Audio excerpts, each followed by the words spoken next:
अस्सलाम वालेकुम स्टूडेंट्स। आज का जो हमारा सवाल है वो है फर्स्ट ईयर के चैप्टर नंबर 6 फ्लूइड डायनामिक्स से रिलेटेड। फ्लूइड डायनामिक्स में हमने एक आर्टिकल पढ़ा है इक्वेशन ऑफ कॉन्टिन्यूटी, जो ये कहती है कि cross sectional area of the pipe और स्पीड ऑफ द फ्लूइड जो है वो हमारे पास क्या होती है, कांस्टेंट होती है।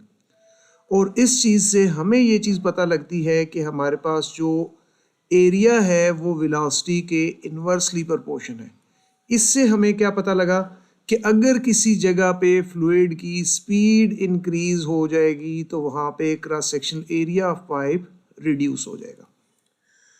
और यहाँ पे हम देखते हैं कि जो हमने प्रेशर की डेफिनेशन पढ़ी है कि P is equal to F/A, यानी प्रेशर जो है वो फोर्स पर यूनिट एरिया के इक्वल होता है। तो अगर क्रॉस सेक्शनल एरिया हमारे पास रिड्यूस हो तो प्रेशर जो है वो क्या होना चाहिए, इंक्रीज होना चाहिए। जबकि बर्नौलीज इक्वेशन जब हम पढ़ते हैं तो वहां पे हमारे पास जो इक्वेशन है वो इससे डिफरेंट रिजल्ट देती है। उसके अकॉर्डिंग हमारे पास जो pressure, static pressure, dynamic pressure, इनकी जो सम होता है वो हमारे पास कांस्टेंट होता है। और यहाँ से हमें ये पता लगता है कि अगर हम स्पीड को इंक्रीज करेंगे तो प्रेशर क्या हो जाएगा, डिक्रीज हो जाएगा। अब ये दो डिफरेंट चीज़ें हैं। यहाँ पे हमें ये चीज़ मिल रही है कि वेलोसिटी बढ़ाने से क्रॉस सेक्शनल एरिया कम हुआ, क्रॉस सेक्शनल एरिया कम करने से प्रेशर बढ़ जाना चाहिए, यानी ओवरऑल वेलोसिटी बढ़ने से प्रेशर बढ़ना चाहिए।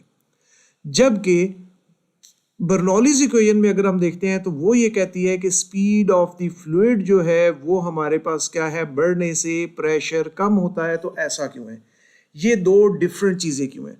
तो इसके लिए आप थोड़ा सा ये चीज़ समझिएगा कि हमारे पास लेट्स सपोज कोई भी एक कंटेनर है, कोई भी एक पाइप है, अगर उसमें फ्लूइड को एक सिर्फ छोड़ दिया जाए, रुका रहने दिया जाए, तो जो फ्लूइड के पार्टिकल्स होते हैं उनमें एक रैंडम मोशन होती है। और इस रैंडम मोशन के दौरान जब ये जाके वॉल ऑफ कंटेनर के साथ टकराते हैं तो यहाँ पे क्या चीज़ जनरेट करते हैं, प्रेशर जनरेट करते हैं। यानी रैंडम मोशन के दौरान इन्होंने जो फोर्स पर यूनिट एरिया लगाया वो चीज़ हमारे पास क्या बन जाएगी, प्रेशर बन जाएगी। ये हम तब देख रहे हैं जब फ्लूइड रुका हुआ है।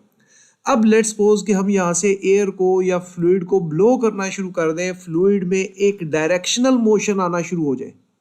अगर फ्लूइड के पार्टिकल्स एक पर्टिकुलर डायरेक्शन में मूव करना शुरू हो जाएंगे तो उनकी ये वाली रैंडम मोशन रिड्यूस हो जाएगी। और रैंडम मोशन रिड्यूस होने की वजह से वो इस वॉल ऑफ कंटेनर पे फोर्स एग्जर्ट नहीं कर पाएंगे। यानी जितना ज़्यादा स्पीड होती जाएगी उतना ही मॉलिक्यूल्स का interaction with the wall of container या with the wall of pipe reduce होता जाएगा। और जब वो रिड्यूस होगा तो इसका मतलब है फोर्स एक्टेड ऑन एरिया जो है वो रिड्यूस हो जाएगी। प्रेशर यहाँ पे क्या हो जाएगा, लो प्रेशर हो जाएगा। अब यहाँ पे हमारे पास प्रेशर लो हो गया, जबकि यहाँ पे जो है वो हमारे पास साइडों पे प्रेशर वही था, एटमॉस्फेरिक प्रेशर या हाई प्रेशर। तो फोर्स एक और एग्जर्ट होगी हाई से लो की तरफ, और ये फोर्स इस पाइप के साइज को स्क्वीज कर देगी।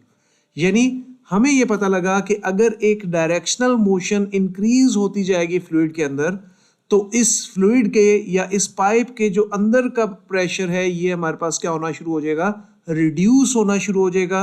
और बाहर वाले प्रेशर के साथ प्रेशर डिफरेंस जनरेट होने की वजह से high pressure to low pressure एक फोर्स एक्सर्ट होगी, और इसकी वजह से हमारे पास क्रॉस सेक्शनल एरिया क्या हो जाएगा, रिड्यूस हो जाएगा।